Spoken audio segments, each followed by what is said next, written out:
Construct a right triangle with hypotenuse C and legs A and B. The angle ACB will be equal to 90 degrees.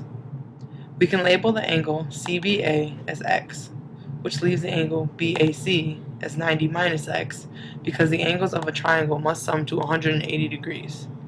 Thus, 180 equals 90, plus the quantity of 90 minus x plus x. Now let us make a congruent triangle of triangle ACB. We will label this triangle with different points in order to avoid confusion, and now we have triangle ACB congruent to triangle EDA. We will now rotate triangle EDA 270 degrees and connect both triangles at point A. Now these two triangles share a common point A, which constructs a straight angle, CAD, between the two triangles. Let us now construct line segments EB to create a quadrilateral. We can prove this quadrilateral is a trapezoid by our definition of a trapezoid, which is a quadrilateral with at least one pair of parallel sides.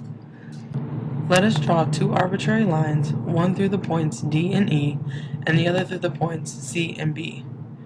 We know that angle EDA and angle ACB are both right angles because they are the right angles in our original right triangles. We can now state that angle ADG and angle ACH are both right angles because they are supplementary angles to right angles. The alternate interior angle theorem states that when two parallel lines are cut by a transversal, the resulting alternate interior angles are congruent. The converse of this theorem is also true. That is, if two lines, in our case DE and CV, are cut by a transversal, so that the alternate interior angles, angle ADG and angle ACB, are congruent. Thus, DE is parallel to CV, satisfying our definition of a trapezoid.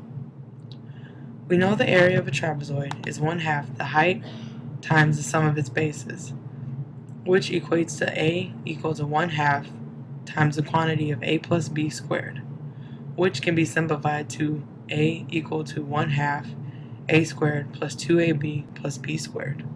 We also know that the area of the trapezoid, in this case, is the sum of the area of the three interior triangles.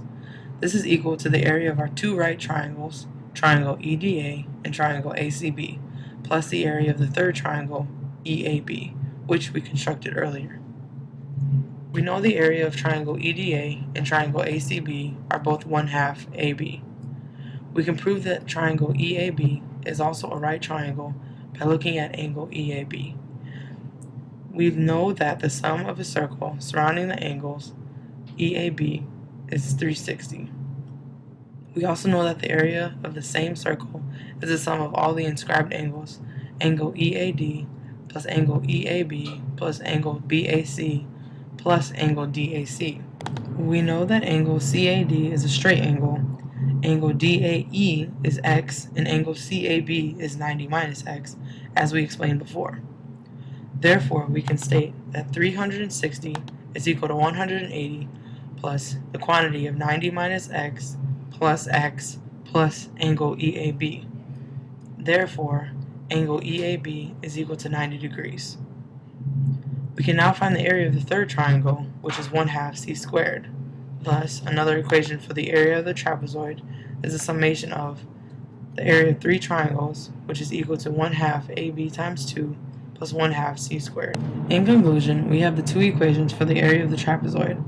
A equals 1/2 a squared plus 2ab plus b squared, and the second equation, which is equal to 1/2 ab times 2 plus 1/2 c squared. We can set them equal to each other and solve. So we get ab plus 1/2 c squared is equal to 1/2 a squared plus 2ab plus b squared, which simplifies to 2ab plus c squared is equal to a squared plus 2ab plus b squared. Finally, c squared is equal to a squared plus b squared, thus proving the Pythagorean theorem.